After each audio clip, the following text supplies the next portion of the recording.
Hey there, Brian Goulet here of GouletPens.com, and it is episode number 187 of Goulet Q&A. Thank you for joining me here for another week, or if it's the first time, welcome. I'm talking about pens today. It's a lot of what we're going to do. Let's see here, things that have happened in the last week. We hit 80,000 subscribers on YouTube, which that number just really blows my mind. Thinking about like 80,000 people that care enough about pens to want to follow our stuff. So that's really cool. I'm incredibly honored. The kind of like viewership that we're getting into these days just blows my mind, quite honestly. And it's I try not to overthink it, because when I sit down to shoot these things like in my office, I'm like, there might be like 10 or 11,000 people that are going to actually watch this Q&A this week. So anyway, that could really get in my own head. So whatever, it's all right. It's 187th one. We're just going to roll. And it's gonna be cool. I got a good one for you this week. We changed our blog platform in the last week. Feel so silly for not even mentioning it last week. Here we were involved in the build and we were kind of doing it, but that's okay. On your end, on the front end, it may not seem like this huge, like kind of earth-shaking difference. Hopefully there should be some things that are a little bit better, especially like the search functionality is a little much better. But we've been on Blogger for years. Like literally the first blog post we did back in January of 2010 was on Blogger. It was a Google platform. At the time, it was, a very kind of common, reputable one. Over time, Google has just kind of like abandoned it, not really updated it and stuff. And so we ended up moving our platform. So it's okay. It doesn't really affect you all to an incredible degree, other than there may be some like widgets and other things that we're going to play around with to be able to make the blog a little bit better. So that's kind of cool. It's definitely better on our end, on the back end. It's a little more reliable and stable and stuff like that, better updates and things. So that's really cool. But just thought that was of note, because we rearranged some things a little bit. We changed the menu header function, the search functionality and stuff like that a little bit. And one of the bigger things is we didn't have comments like for the whole last week, because those were in process of getting migrated over, but all those should be there by now. So anyway, go around, check out the blog, and that's pretty cool. So let's see here. The Monteverde Monzas are in now. Got those in last week. I did talk about them. I feel quite frankly just a little bit silly, because I had tested the eyedropper convertibility of them, and I'm kind of rolling back my opinion on it now. So I eyedropper converted it, left it for almost a week, and it was fine, but it did develop a crack on it. And what happened is Whitney went to one of our photographers went to install a long cartridge on it for a picture, and it actually popped out the little back piece, and I was like, oh shoot.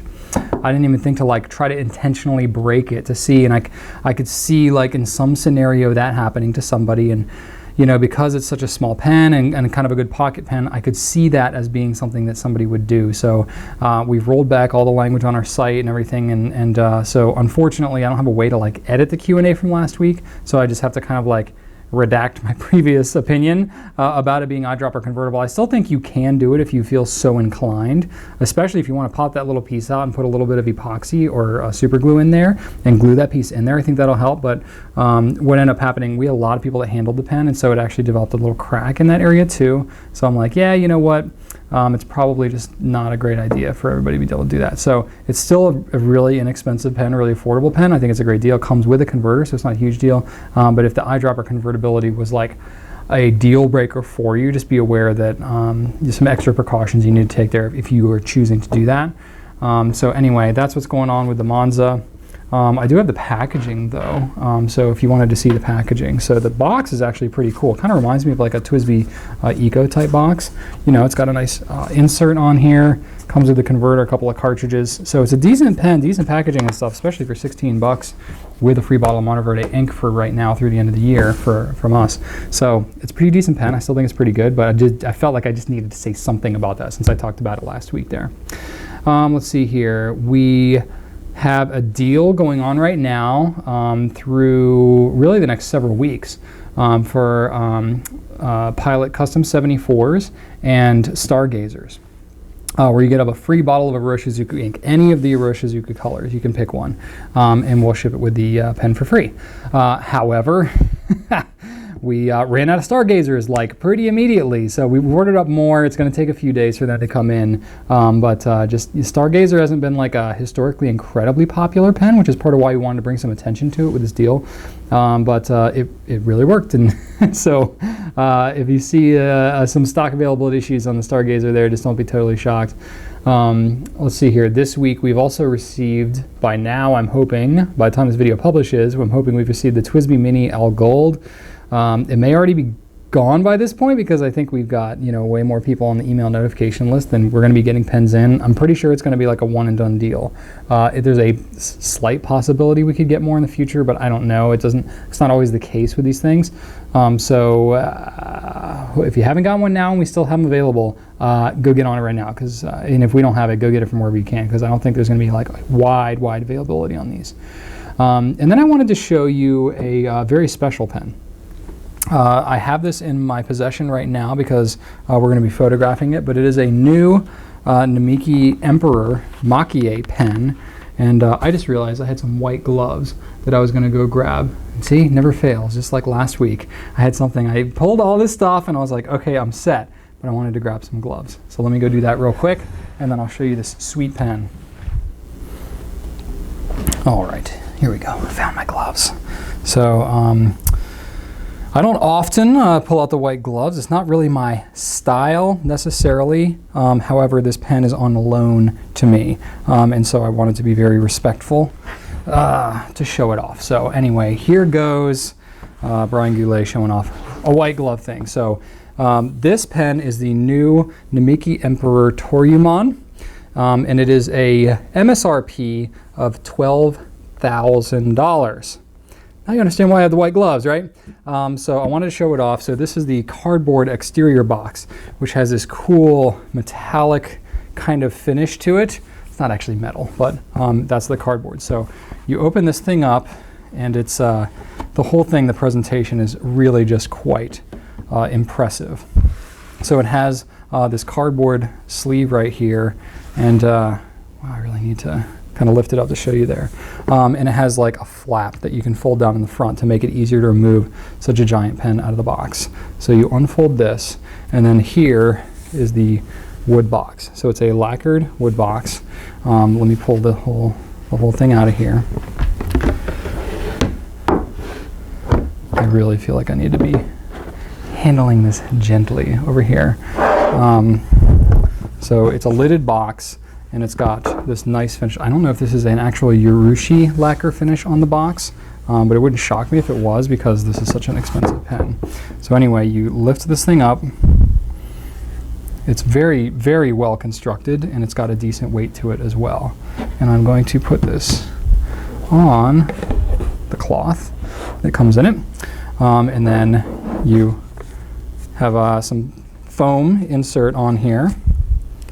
And I've thought about like maybe putting together a quick little video on this anyway, but I thought I would at least show it off here while I'm in the Q&A and I have the pen in my possession. So the artist here is Masahiro Yamada, and has the signature card right here, so that's pretty cool. It's got a little bit of information about the pen right here. A polishing cloth for the pen as well. And then it is presented nicely, nested inside this beautiful packaging with a bottle of ink. So it's a Namiki bottle, as you may recognize. Let me start to pull this thing out of here.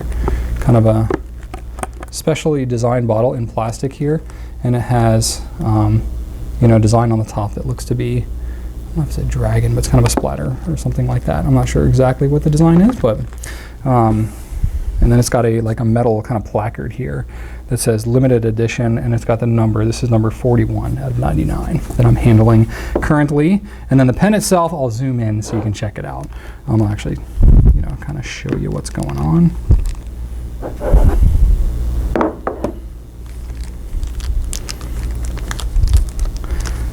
I want to be very careful when I'm handling this pen, obviously. So let me zoom in and show you some components of a pen that is quite fancy here, and I have a little information that I'll kind of read off on it.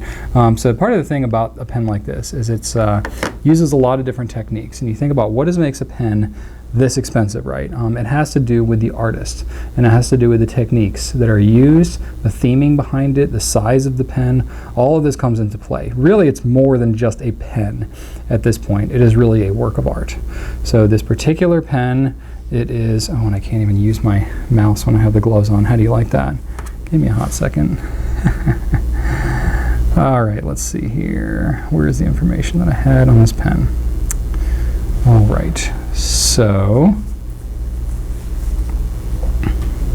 it has several different components to it. It has both goldfish and dragons on it, which is, from what I understand, a very desirable kind of collector's piece when it comes to Japanese art especially.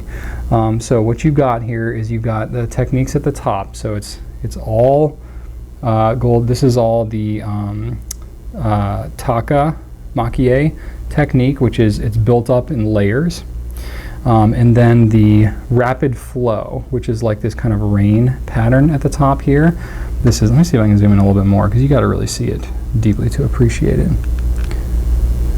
There we go.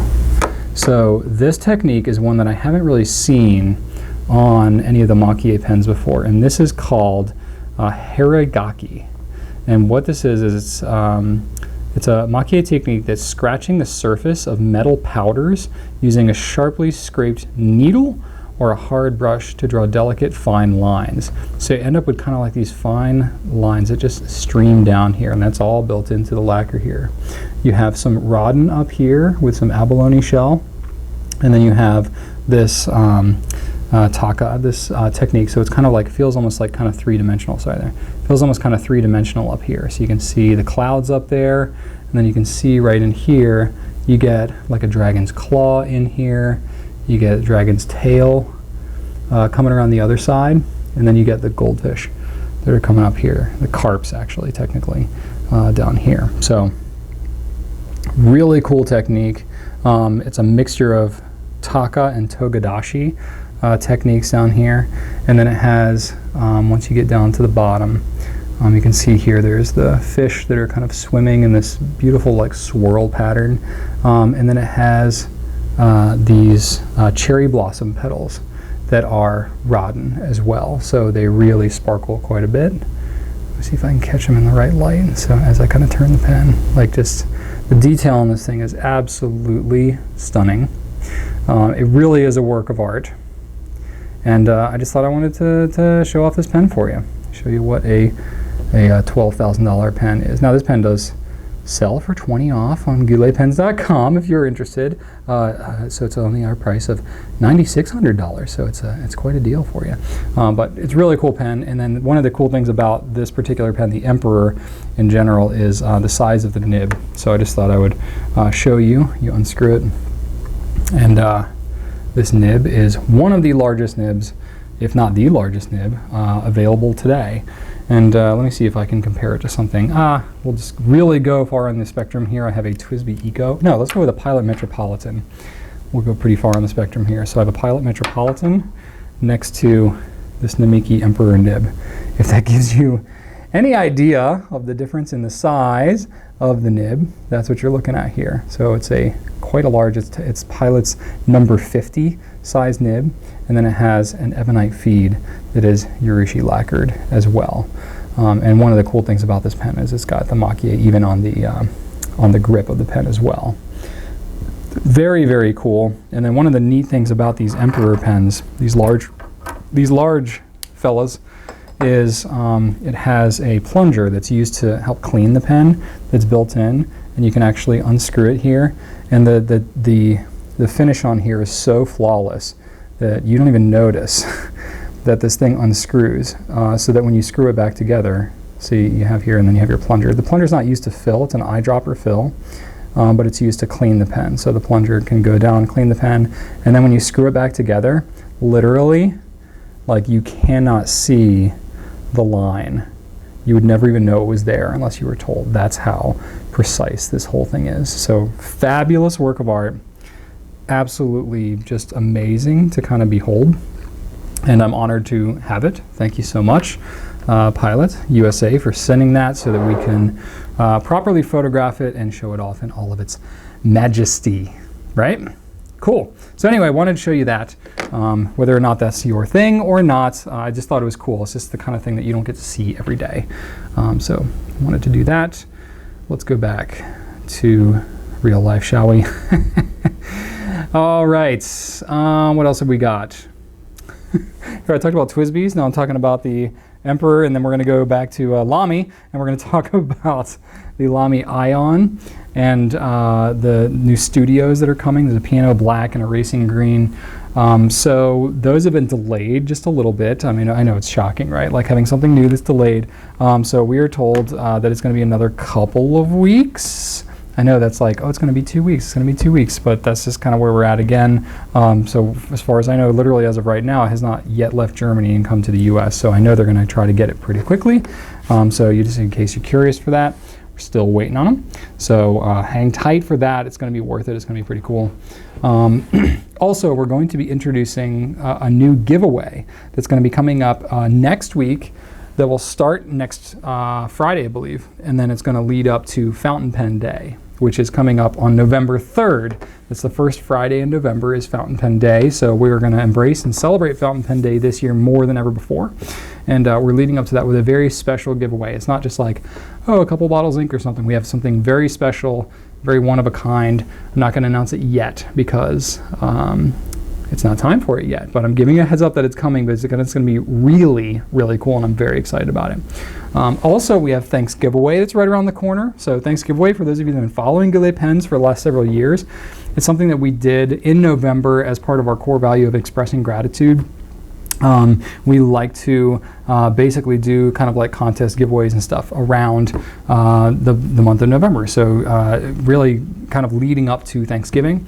So we call it Thanks Giveaway because we like to give away prizes and stuff like that.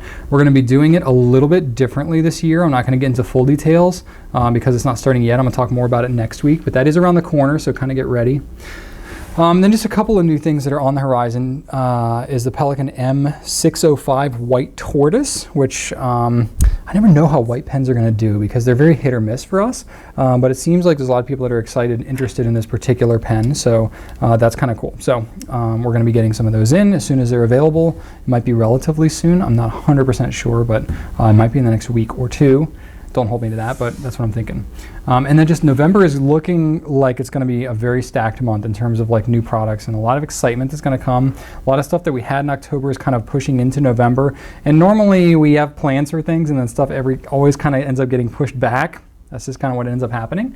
But because we have the holidays leading up and Black Friday, all that kind of stuff, a lot of manufacturers, distributors, things like that really push to get everything done. It's like crunch time to get it done before the holidays. So I think a lot of what has been getting pushed back is going to end up coming on top of things that normally would have come up leading up to the holidays anyway. So I think you're going to see just a lot of cool and exciting stuff. So be on the lookout on all of our social media channels and newsletter and all that kind of stuff because we're going to have a lot of cool stuff. It's going to be really great. And then last thing, sign up for our email newsletter. We're doing a new thing now where you get $5 off your next order if you're signing up for the first time for the newsletter. So if you haven't done that before, do that and you can get $5 off of your Namiki Toryumon. Real incentive, right? All right. Let's get into questions for this week, shall we? I'm going to start out with some pen and writing questions. This first one is from Priwolfe on Instagram. For myself, as for many others, the Visconti Homo Sapiens Bronze Age is a grail pen. However, I'm disheartened to hear folks like Matt at the Pen Habit have sworn off the brand for numerous QC issues regarding their nibs. As a retailer and representative of the Visconti brand, what measures do you put into place to address these concerns? What pressures do you feel as a dealer of the brand? Given the steep price tag that comes with it, is the Homo Sapiens still a good or safe purchase? I'm not sure how much to value rather negative publicity Visconti has received lately. While I love the aesthetics of their pens, but the one thing is a pen must do is write. So I feel you on that. I'm pretty passionate about this one, and the first thing I want to say is I have a huge respect for Matt from Pen Habit. Matt, if you ever happen to watch this, big fan of yours. I haven't even seen the full details of what it is that you've talked about, so this really isn't about you specifically. I have a lot of respect for Matt. And I think he does a tremendous job, and he really does it all just kind of in his free time. He does it for you all, just for passion. Like, I do this is part of my job, so I can kind of fold it. It's it's kind of justifiable in that manner. Matt really does it just for the community, so mad props to him. So he's entitled to whatever opinion that he has about the pens, and he's free and open to express that however he wants. However, you touched on something here that, like, okay, I am a representative of the Visconti brand as a retailer, so I'm in a little more of a interesting spot in terms of, like, I don't come out with like extreme positions and bash things or anything like that. Not to say that Matt did, but I know anyone who is just a general pen reviewer, they're free to say basically whatever the heck they want. Yeah, technically I could, but I really don't have anything that I want to like openly bash Visconti about this. I think there's some legitimacy behind some of the publicity that has been received around Visconti's QC. I'm not going to deny that, and that's feedback that I listen to very closely and then communicate rather emphatically to Coles of London, who's a U.S. distributor for Visconti, and then to Visconti directly as often as I can. The thing that I can say is when we had someone from Visconti come and visit us with someone from Coles of London earlier this summer, it was actually somebody from Italy who we hadn't met before, and so they were kind of telling us a little bit, because Visconti's been through some transitional things. For those of you who don't know kind of the history of the brand, one of the founders, basically the guy who was kind of started the brand 25 years ago, Dante Del Vecchio, ended up leaving the company. So there was a lot of stuff in question kind of at that time. And so part of, I think, that visit was just kind of give more clarity around that and some reassurance about what was going on with the future of Visconti. So for us, we were able to have a very frank conversation about some of the QC issues that we had seen, the kind of nib issues that UC talked about at times. And, there were some specific nibs, like specifically some of the like large palladium stub nibs, and then like some of the dark age, like the black coated nibs. We had some flow issues with some of those, and then we have various issues with other nibs too.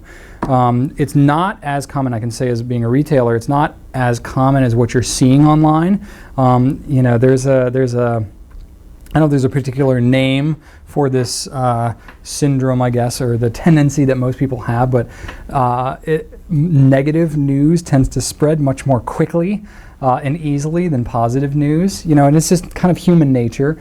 So it's not to make any excuses for it, but I think it's part of why you see such a proliferation of negativity around quality issues around certain pens, or think about brands like Noodlers, and it's like Bay State Blue, talking about it and being hard to clean out of pens and stuff like that. That kind of stuff tends to spread and catch on and stuff like that. And if it catches on and people really kind of jump on, it can become way blown out of proportion. So not to say that not necessarily is, because I think it is important to address some of these issues, but I think some of it may be kind of heightened a little bit in its emphasis, because for one, a lot of people have Visconti pens as kind of their holy grail kind of brand. I know I did. The Homo Sapiens right here, I've been carrying this one around with me for close to 2 years now, and been using it with a fine nib, and this is the large one, and I have not had a single problem with this. It's been fantastic, and I think that's mostly what we see with these, is most of them are fantastic, amazing, like really living up to that dream touch kind of thing. But for this small portion of people who that doesn't happen for whatever reason, it can be so disheartening that there's this real feeling of kind of betrayal about that, right? So that can be a very extreme kind of thing. I do think there are people who end up getting multiples and have certain issues with some of them, and that can be really frustrating, and I totally understand that. The thing that I can say is Visconti is in a position where they're doing some unique things with these palladium nibs. Nobody else has palladium as a nib material. Palladium in a nib form, I think these nibs are fairly soft. I think they're a little softer than most gold nibs that you see even. So that creates kind of a unique scenario when you go to grind these things. And kind of from what I've been told from certain nibmeisters and stuff like that have worked on these pens a lot to correct them, is that because the nibs are so soft, when they're getting ground and polished, they're just not quite getting polished to the degree that they need to on some of these pens. So that's part of what you're seeing. It's correctable, it is fixable, and I'm trying to give as specific feedback as I can to Visconti to make sure that they can correct that. But it takes time for this kind of stuff to happen because they're a global brand, they have pens all over the world, so they have to address these things. They also don't manufacture their own nibs in-house, so they're trying to communicate this to their nib folks. And try and get it as close to the source as possible, and that really just takes a lot more time than you would think to make that happen correctly. So the thing that I'll say is that Coles of London, Visconti, in Italy, and us certainly here at Goulet, we stand behind the brand and we will always make it right. Always, always, always. I personally want to try to do everything that I can to make it right because I believe in the brand and I believe in kind of the hype that's behind it. I think, yeah, sometimes it can get a little blown out of proportion for sure. And some expectations can be difficult to live up to, especially if you end up saving up years for a pen like this and then you have a disappointing experience. I had that happen with my first kind of holy grail pen, which was the Pelikan M800. I bought one with a 1.5 millimeter stub nib, and I had flow issues on that pen, and it was incredibly disheartening. Left a bad taste in my mouth, honestly, kind of to this day a little bit. I have just a little bit of a twinge of like disappointment with that, so I understand the feeling behind that and just not wanting to be let down. I think it's unfortunate, and that's what I need to try to really portray to Coles and to Visconti, and so I really take that to heart. I genuinely do. In the end, it's really a matter of personal choice. I think part of the benefit, and not to tout myself, but really any retailer that you would buy through need to have confidence in their ability to stand by the product and make up for it if there's anything wrong. I think that whenever you get into these like really high-end products, there's a law of diminishing returns. Certain aspects of the pens can get really expensive, and you would think like, oh, a pen, once it hits a certain price, there should never be an issue with the writing. Well, there's still physical things, there's still tools, they still have to work. Sometimes, it's still humans that are handling these things, mistakes can be made. So I think that having an element of just forgiveness and realism in terms of the expectation there is good, but being able to work with whoever it is you bought the pen from to make it right is important, and I know that we'll always try to make it right. I mean, we bend over backwards for folks trying to make it right. So one thing that I eventually would love to do is be able to get some better training on how to correct some of these issues when I see them. That way we're able to kind of see them and recognize them more. What I don't want to do is go messing and regrinding a bunch of nibs without proper training and then actually make the problem worse without being able to realize it. So that's kind of my homework, and I'm working on that, but that's kind of where we stand with that. So great question. I wanted to take it head on. No, kind of starting out with a tough one this week, but I thought it was kind of interesting, and I wanted to have some discussion around that. So I appreciate that kind of coming out there, and I appreciate the spirit behind it. All right, let's see here. I got a kind of a couple of troubleshooting questions here. So this one is from Melissa H on Facebook. I have Diamine Ochre, and I desperately want to use it again. However, it made my nibs so crusty and gross that I considered just throwing away the bottle. Is there anything I can add or do to keep this ink from getting gunky? I love the color, but it's not worth the hassle.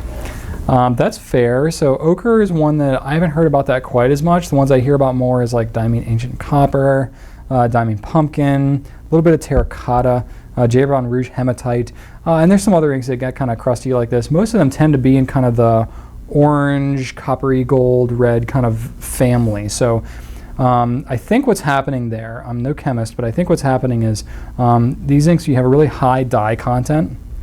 The water can kind of evaporate out of them. You do get a nib creep situation. The water can kind of evaporate out of them, and then the dye kind of crystallizes on there.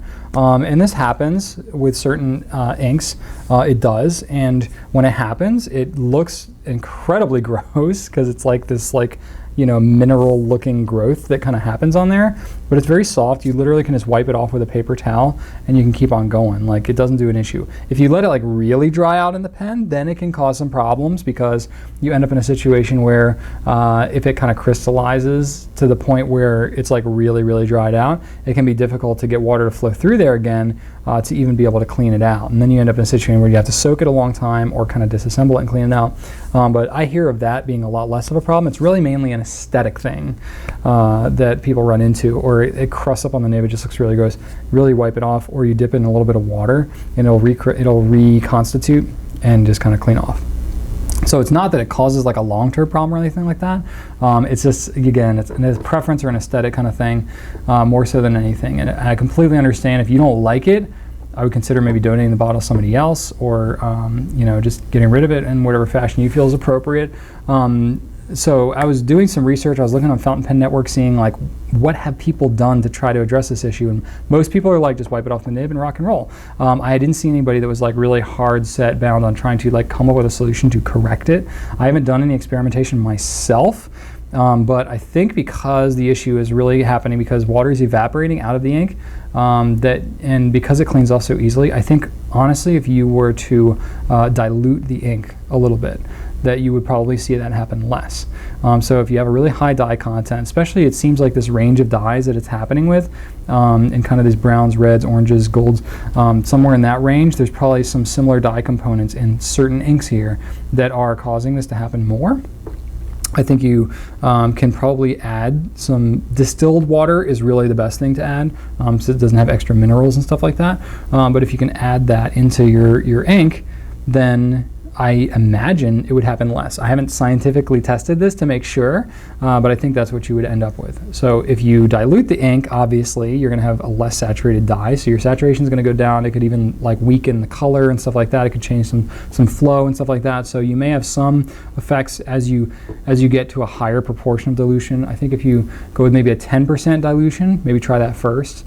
And try it in a small amount, like get like an ink sample vial kind of amount and try diluting it. Maybe do like 4 milliliters and then try a half a milliliter of water, or a full milliliter of water if you want to get a 25% dilution. You could do that. If you get more than 25%, you're probably going to start to really notice some of those shifts in properties, but it might be worth it for you. If you're literally just going to throw out the ink anyway, try diluting it a little bit and seeing if that helps. And I think that could be interesting for you to experiment with. Cool. All right, J Coltrane 84 on Instagram says, how often do pens need to be re-greased? I currently own a few piston fillers as well as some Noodler's Charlie pens that I've had for at least 2 years. Should I lubricate them even though I'm not having any issues? This is a really fascinating question to me, and we get asked this a lot around here on GouletPens on social channels. Customers, I get asked it directly a lot. So yeah, I would love to address this one. In fact, last week when Drew and I did a live on Instagram and Facebook, we literally got asked the same type of question. So let me grab my Charlie pen here just so you can get a perspective on what that is too. Okay, so I have 2 pens here. I have a TWSBI Eco because I do get asked about maintaining TWSBIs a lot. I think because they include a wrench, they include the grease and instructions on how to take it apart. People think, oh my gosh, I need to take apart this pen a lot. That's why it's obviously meant to be done that way. Noodler's somewhat along the same vein because you don't even need tools to take apart the Noodler's pens. And so you end up in a situation where I think people are making assumptions about needing to do it more often than you actually do.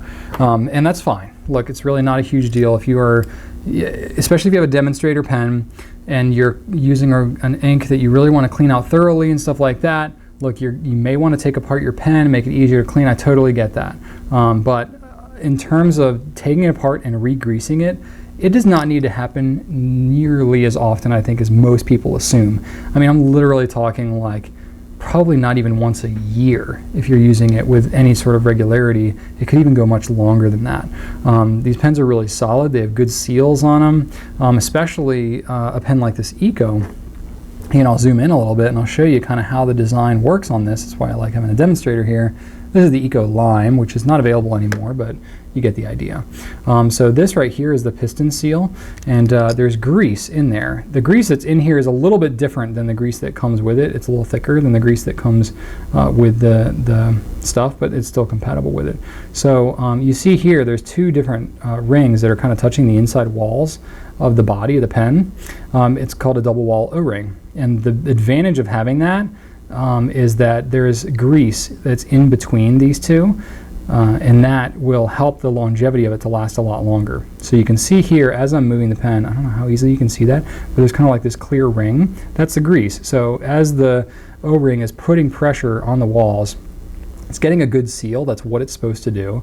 It's pushing down, and then when you move it back up, it's got some grease right there. So it's left a little bit of grease coating the walls, and then it moves back. Well, if you only have a single wall piston O-ring, it pushes that grease down, and then when it comes back up, it leaves grease down here. So you still end up with some grease that's behind it, but it might need to be serviced a little more often. But a pen like this that has a double wall O-ring, it's even less, because you can see here, even as I'm moving back and forth, it's got a little wall of grease that's right in here. So the grease just kind of hangs out and gets pushed in between those two O-rings, and then you just kind of keep on moving on with your life. So if you have a pen like the TWSBI, you really don't need to do it that often. And because you mentioned the Noodler's Charlie pen, now this is a little different situation because this isn't so much of a maintenance issue.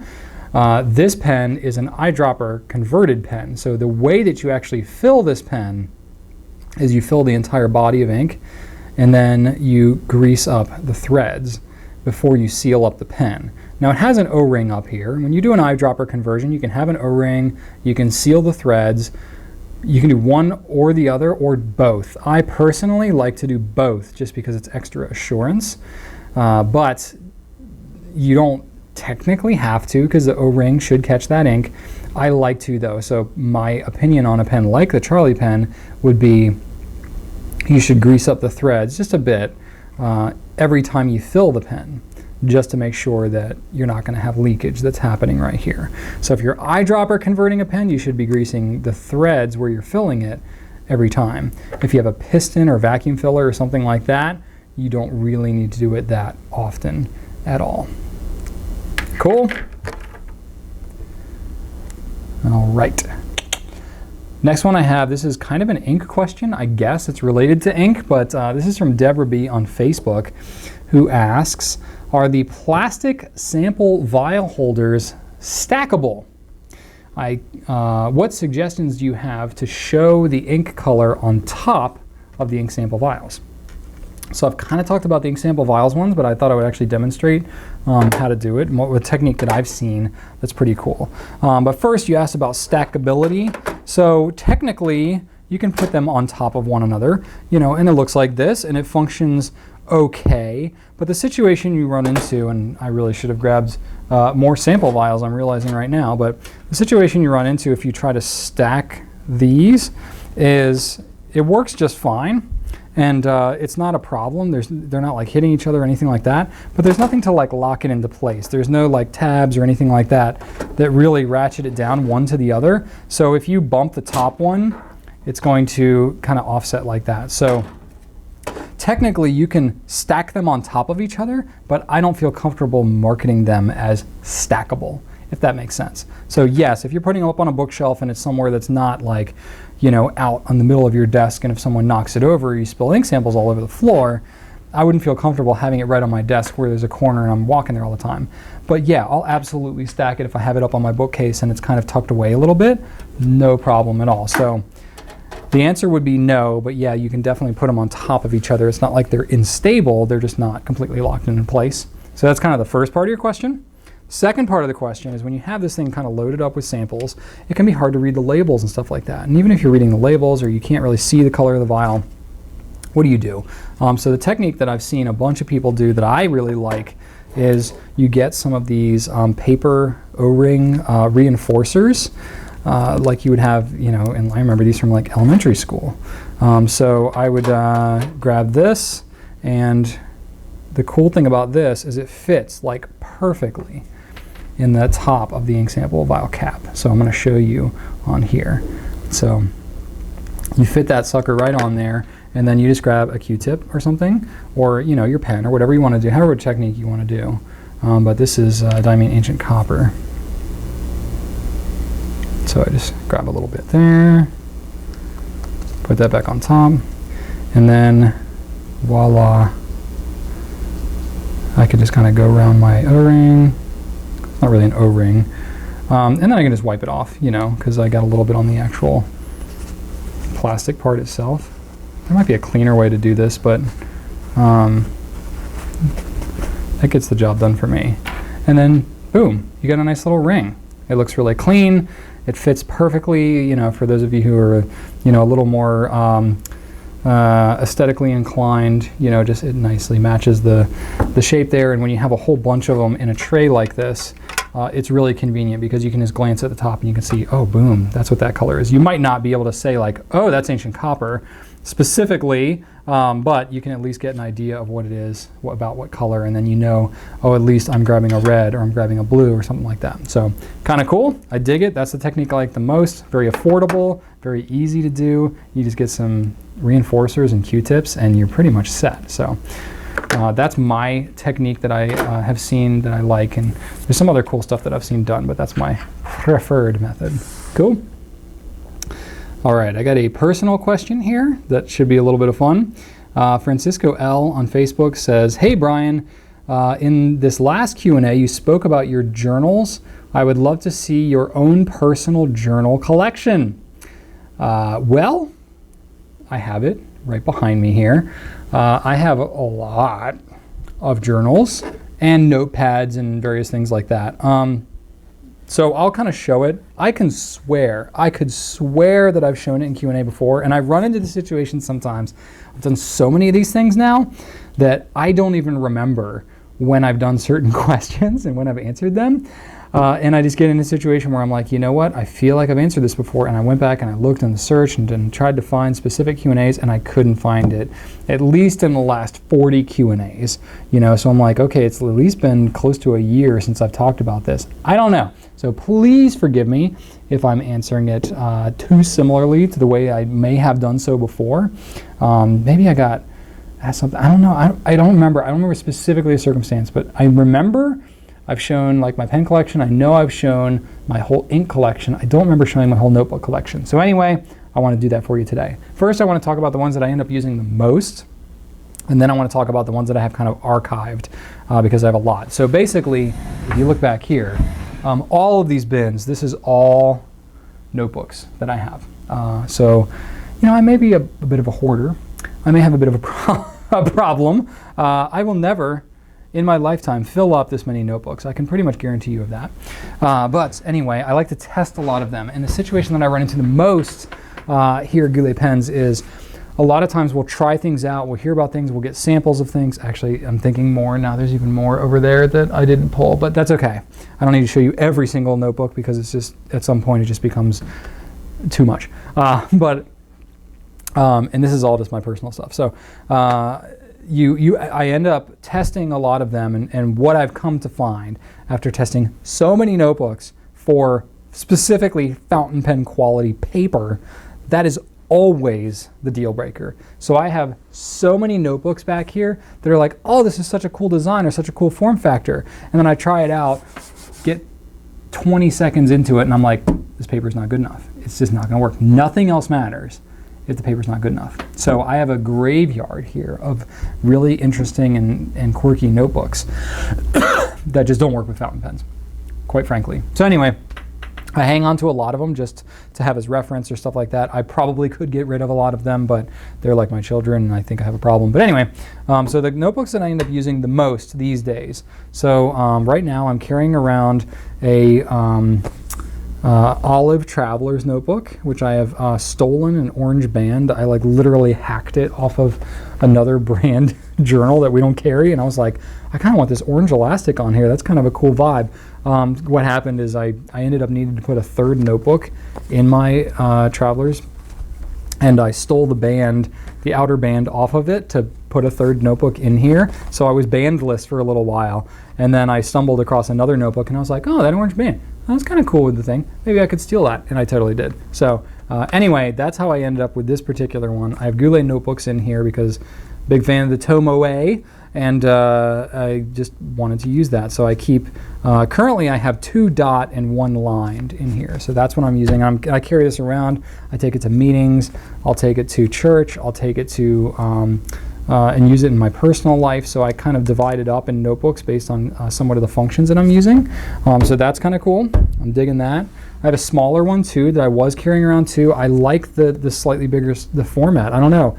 I have a brown one of these too, that I just never really used, but for some reason when I got the olive one, I just started carrying it around and really enjoy the larger form factor of it. I have a whole bunch of spare Goulet notebooks because I started tearing through them, so I just grabbed a bunch of spares so that I can have them at the ready when I do it. So I have that. I'm a big fan of the Rhodia dot pads. This is the larger size one. This is actually officially the one that I use for when I do the Nibnook writing samples. So I have like demarcations at the top for exactly which dots that I use because it's standardized. If you look on the, if I don't do it in the exact location, it's not going to line up when we scan it in on the computer. So that's what that pad is, and I have several of these other pads too because I just like using them.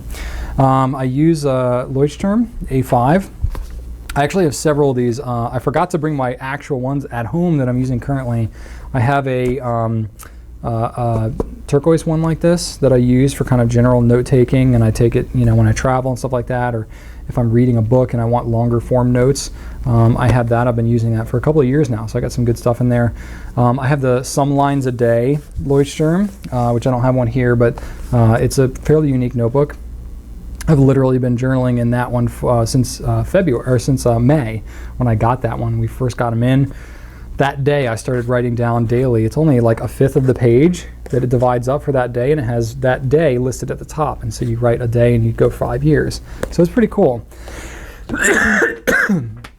Excuse me, getting the coughs. I got some other ones, some other Leuchtturms here. I've tried all different kinds. Clairefontaine top bound notebook. Top wire bound.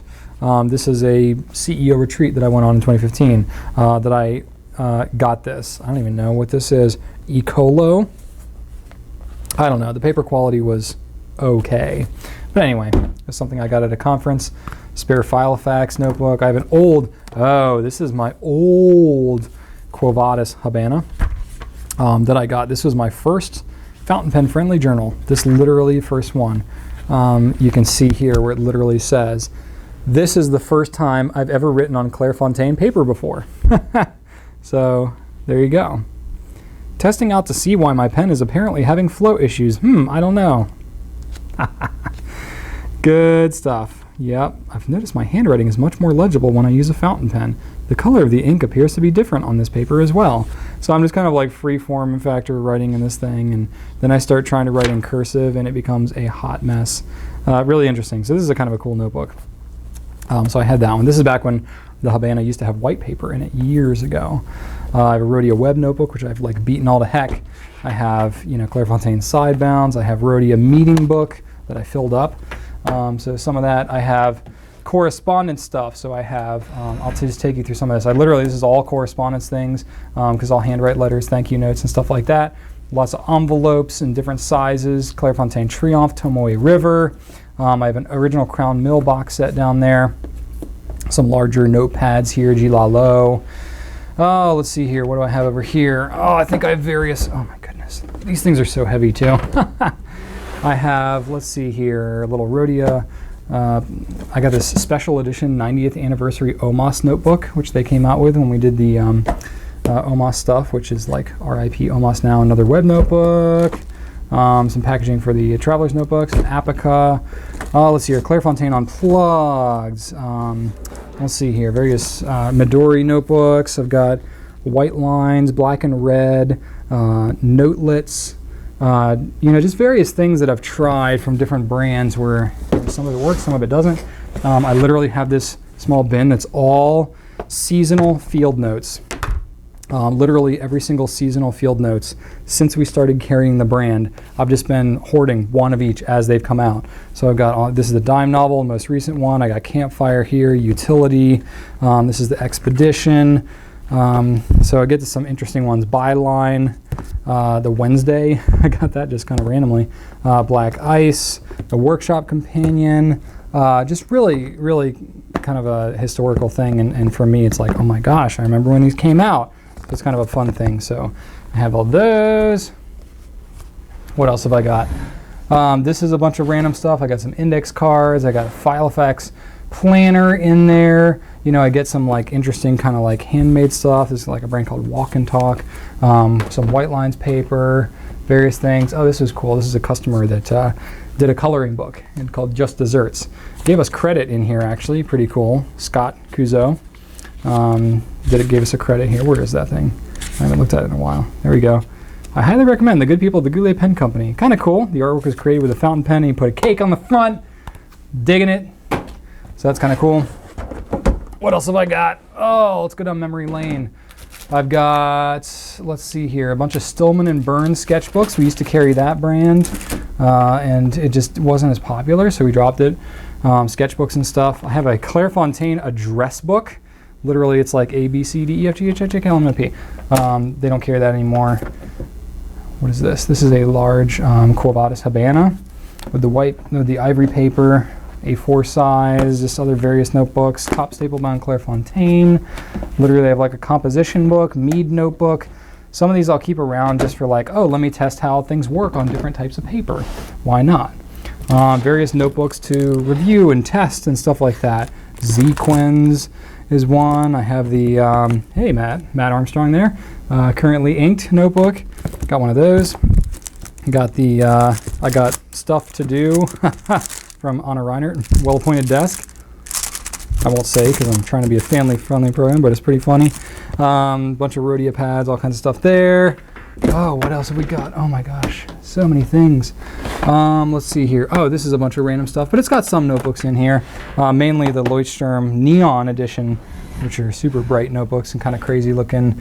And then you can just see here I have all different other various kinds of notebooks. Some white paper Habanas here that I kind of hoarded at the end. Excuse me, Leuchtturm Master, Clairefontaine Twin Book, if you remember those at all.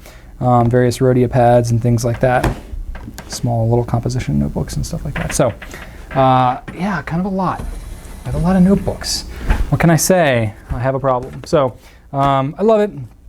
Love the notebooks. I end up kind of sticking more. I test a lot of different notebooks, but the ones I carry around, I end up kind of sticking with the same few. But that's the situation that I'm in with those right there. So, hope that was kind of fun for you. Nice little display for me. And I'm realizing now how much I'm gonna have to clean up by the time I'm done with all this. All right, I got two pretty fun and interesting questions. I'm really taking on some hard and fun ones today. And I got a couple that are really good. So these are gonna shift to some businessy kind of questions. I like to save those towards the end. That way, if you're not interested in the business stuff, you can kind of duck out. But I have gotten some feedback that some of you like the businessy kind of stuff. I'm gonna grab a cough drop if that's cool, just because I'm kind of needing that right at this moment. Do I have one in my pocket? Let me see. I'm really a big fan of the Ricola cough drops. Oh yeah, this is the stuff. Oh yeah, like the big block looking Ricola ones. Get one of those in here. Help me with my cough a bit. I'm like 95% better. I was sick last week and I'm kind of still hovering a little bit. All right, this is another question from Priwolfe on Instagram. Asked the first question this week and just asked two really good ones. This question is, one of your competitors has really ramped up their social media presence as of late, especially bringing pen celebs into their Instagram world. Competition is what makes the market work. How do you engage in that competition intentionally? How do you respond or re-examine and evaluate your own online presence in light of what others are doing? Really love the work and team at GouletPens. Thank you for all you guys do for the pen community and all that you've done in fostering my own pen addiction. Well, you're very welcome. Got an awesome team here. And yeah, I think it's always interesting to see what other people are doing. I may disappoint you somewhat in my answer because I honestly don't spend a whole lot of time looking at what other people are doing. I just don't. I'm interested in what you all as customers are doing and saying and engaging with us and our team and what we're talking about. But, you know, I'll look around, I try to engage in the community a little bit, but I really spend probably far less time than you would imagine paying attention to what our competitors are doing. Partly because I don't really view it so much as competition. I would rather, I believe kind of in like the idea of I want to innovate, I want to come up with my own stuff rather than try to copy others, like the Walt Disney innovate faster than anyone can copy. I like that idea. And so I find inspiration from like other people. Like I follow Gary Vaynerchuk, and I follow, other industries and Casey Neistat and stuff like that. So I'll find inspiration from like what people outside of the pen industry are doing. I'm like, oh, I wonder if we could do something like that. And so I'll do that, but I'm really not like hawking and looking around at what other people are doing so much. Part of that is because, we have a lot of engagement with our own community, and that just takes up a lot of time. And so producing the content that we do and then engaging with you all on our channels, it takes really a lot of focus just to do that. And so I don't really worry as much about what other people are doing for that reason, part of it. And part of it is like, in today's business world, especially in retail, especially online retail, if you're not actively engaged in social media and doing stuff, then you're kind of behind the 8 ball at this point. It's 2017, it's not 2004, so it's like, it's pretty much known that businesses need to be going in this direction. And if you haven't done it at all at this point, you're really behind the 8 ball. So I expect that other people are going to be doing stuff. I'm not like surprised or really kind of paranoid about it. I really expect it. And actually I kind of embrace it, because we're in a niche industry here. Being in fountain pens, I don't know if you noticed, but not everybody uses fountain pens, and that's fine. I think that when we're in a niche industry like this, the rising tide raises all ships. Like, I really believe that, and I think that the more retailers, the more bloggers, the more video bloggers and other people that are talking about pens, and especially as long as it's genuinely fueled by passion and enthusiasm and serving the community, like if other people are doing really amazing, kind of unique, custom kind of stuff that's serving the community really well, I don't look at that and I'm like, oh man, why'd they do that? Or let me see if I can steal that one, anything like that. Sometimes I see stuff on, JetPens or Anderson's or Goldspot or whoever might be there, Stephen Brown or Matt Armstrong, Aziza, whoever, that might look at certain things on a Pen Addict, whatever. A lot of the famous players in the game, right? I'll look at them and I'll be like, oh, that's kind of cool. Oh, that's really neat. Hey, you know what? That's kind of interesting. Good for them. And like literally that's kind of as far as it goes. Sometimes I may notice some of the stuff on my own, but a lot of times it's like you all will let me or my team know, be like, hey, this is kind of cool. Why don't you guys do something like this? Be like, I don't know. Could we do that? Is that interesting? Would you want to see us do that? And then we're like, okay, then we'll kind of think about it. So I don't have to spend as much time kind of like looking at what others are doing. If it's like fun and interesting and something that you all would like to see us do, you'll pretty much ask us, which is part of what's cool about being really engaged in the community. So I think the biggest competition, honestly, that we all face as fountain pen retailers is obsolescence, more than it is each other. I think we all face, with technology and just the fact that handwriting in schools is not as prevalent anymore. I think all of us need to be promoting the use of fountain pens and really banding together and inspiring and challenging each other to really promote writing and fountain pens in general, rather than like worrying about who's doing what and anything like that. So, to kind of summarize and flip it around a little bit here, I think rather than like being disappointed or upset or jealous or anything like that, when I see other competitors coming out with really good content, I find it inspiring and challenging and interesting. And I'm like, oh good, like other people are going to do it. The more awareness there is around fountain pens and the more excitement there is, the better it's going to be for all of us. Like really that's the case, especially because manufacturers especially these days, fountain pen manufacturers are relying very heavily on retailers like us who are engaged directly with you all as customers, and people who are just genuinely enthusiastic in the community. They really rely on us to give them feedback and to inspire and to get people excited about pens so that they can grow their businesses and come out with more and better products. So it's really all good. Like I want to see a lot more of that. I want to encourage that and I want to inspire that. And I think it's really great. So that said, in the last year or so, we've been challenged a bit. We've had some key turnover on our media team. We've lost 2 different people. One of them our videographer. We're in the hiring process now. We just hired a new community coordinator, Jen. She's great. She's hitting the ground running and really building strong on the team. And then we're in the process of hiring a videographer. So, we've been a little bare bones at times, especially we've had some of that. And then, of course, with the move, it was a huge distraction company-wide. It consumed a lot of time, a lot of energy, a lot of financial resources of stuff that we maybe would have been able to put towards social media engagement and production and stuff like that. So we're in a bit of a rebuilding phase right now. I'm so proud of the team for what they've been able to do this year, despite some of the challenges that we've had.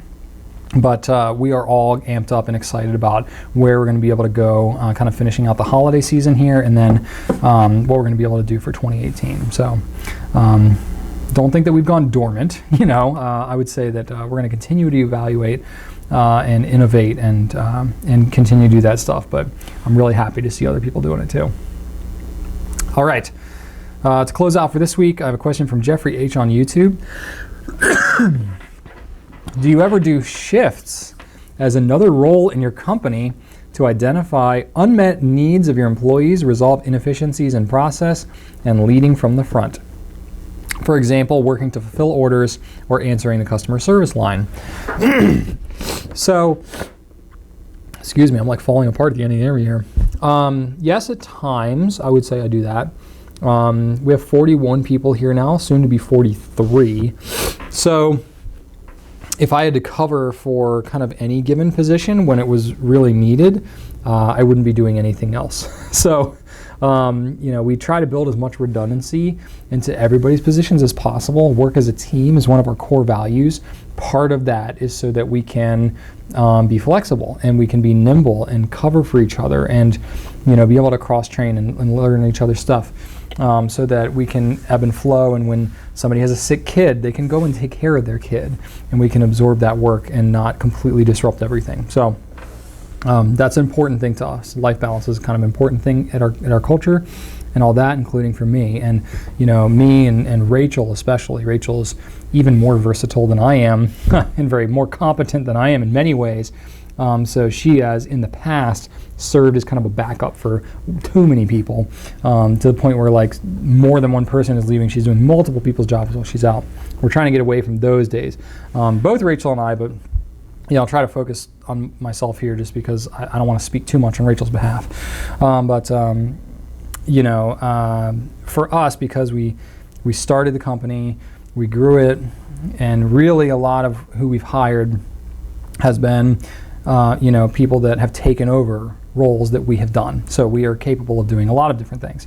I think there's value in going back and doing them at times, but I don't ever want to jump in and like do somebody else's job. You know what I mean? Like there's a value that I have, there's a perspective that I bring to certain aspects of each of the roles. And I like to observe and be involved to a degree, but also I like to not micromanage and let people really learn from their own mistakes and come up with their own solutions and stuff like that. So I really try to insert myself in and lead with questions and prompt and challenge and motivate and inspire, more so than just kind of jump in and do their job. And I think there's a time and a place for all of that. Like, yes, when the stuff hits the fan and you really need to dive in, yeah, be 100% willing to do that. But it's like when we need to break down chairs after a company meeting, I'll grab chairs and I'll go move chairs over. Like it's about, we're working as a team. Like we're all of us together are kind of doing this, but at the same time, we all have kind of our strengths and specialties and all that.